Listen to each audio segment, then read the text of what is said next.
Subscribe to Film Companion for your film fix. Hit the bell icon so you never miss an update.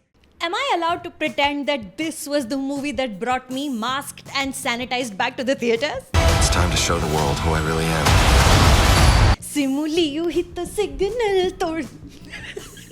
You got this. Marvel's latest superhero offering, Shang-Chi and the Legend of the Ten Rings, releases in theaters today. Please only consider going if you've been vaccinated and you promise to keep your mask on throughout. For fans of Kim's convenience, if the last season was disappointing, which it was, Ki Jung never really gets to deal with his appa issues. Worry not, Marvel has given him a full-blown action feature to resolve all of that daddy stuff. And daddy bhi kaun hai? Tony Leung, who plays Wenwu, a character created especially for the MCU so as to not make the same racist mistakes the comics originally did. Wenwu is a super being who's lived for thousands of years thanks to the 10 rings he possesses. But when he meets Zhang Li from the magical village of Ta Lo, he puts his evil crime destabilization of world governments and economies days behind him, giving up the rings, and he begins to raise a family. Zhang Li is excommunicated from her village for marrying the leader of the Ten Rings terrorist group, reformed or not. What happens then? Will his son Shang-Chi take over Wenwu's empire? Is there another child? Will they manage to stay together as a family? Will Wenwu's past come back to punish him for his crimes? Admittedly, my knowledge of Marvel comic characters 100% stems from the MCU. I love those goddamn movies so much. I try to keep up with canon through them. But reading about Shang-Chi after watching the film made me realize just how vast and deep all of this is. And frankly, most of it is still untold via film. Kevin Feige and team are clearly just beginning, despite having started phase 4 with WandaVision.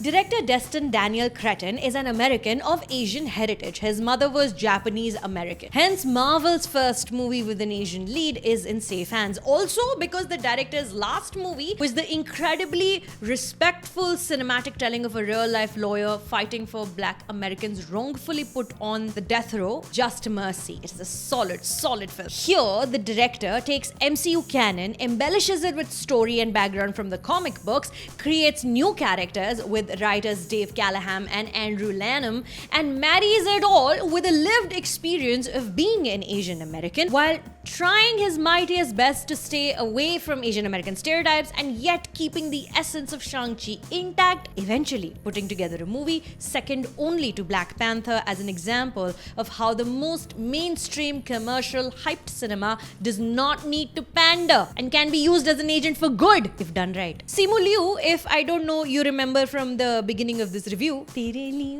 Simu hit the signal todta. I love him. He plays the titular Shang-Chi. His best friend Amy is the incredible Awkwafina. I'm all for platonic friendships without sexual tension, but I almost want a love angle between these two because Awkwafina deserves it if she's so inclined. The movie shines when these two are on screen together, jokes are made, and you're reminded that this, in fact, is a Marvel movie happening post-Endgame. Half the population was erased and brought back. They're in a post-blip world now where the existential crises stemming from being children of immigrants are increased manifold क्योंकि Thanos जैसों का पता नहीं कोई भरोसा नहीं है अपनी life का पर्पस ढूंढना पड़ेगा fast. Simu is overall the life and blood of this movie. According to the credit roll, if I read it right, there were about 6 Shang-Chi stunt doubles, but I've also read that he did a lot of his own stunt work because his character does not wear a mask. So, well done. Fight scenes with Tony Leung, a training moment with Michelle Yeoh. His character comes of age twice in 2 entirely different ways. He's not proud of his father, but he empathizes with him. It helps that Wenwu is a 3-dimensional villain, which enables Shang-Chi to become his nemesis without looking down upon his culture, heritage, or language. He also gets to be shirtless in a hand-to-hand combat sequence. All things considered, it's a role of a lifetime. And right before he's launched into superstardom with all the biggest actors tweeting about how amazing he is, let me tell you, I was a fan before it was cool, and my heart is full. It is just full for Simu.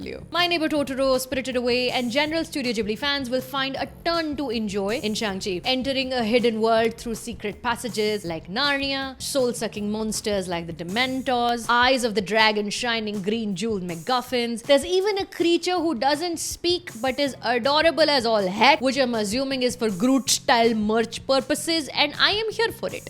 Kyuki the movie is just a delightfully refreshing experience. I strongly recommend going along for the ride. While I'm glad I got to watch it on the big screen, if you are also considering it, just be careful, okay? Because we have a lot more movies to watch. You can't get sick now, alright? Shang-Chi की Avengers में inclusion होनी चाहिए, वो देखना है ना? So, on a scale of 1 to 10, Shang-Chi and the Legend of the Ten Rings is 1000 years tak when Wu stays alive and does his shiz. But like, who wants to live that long? 33 में मैं हार मान चुकी हूँ. Subscribe to Film Companion चलो.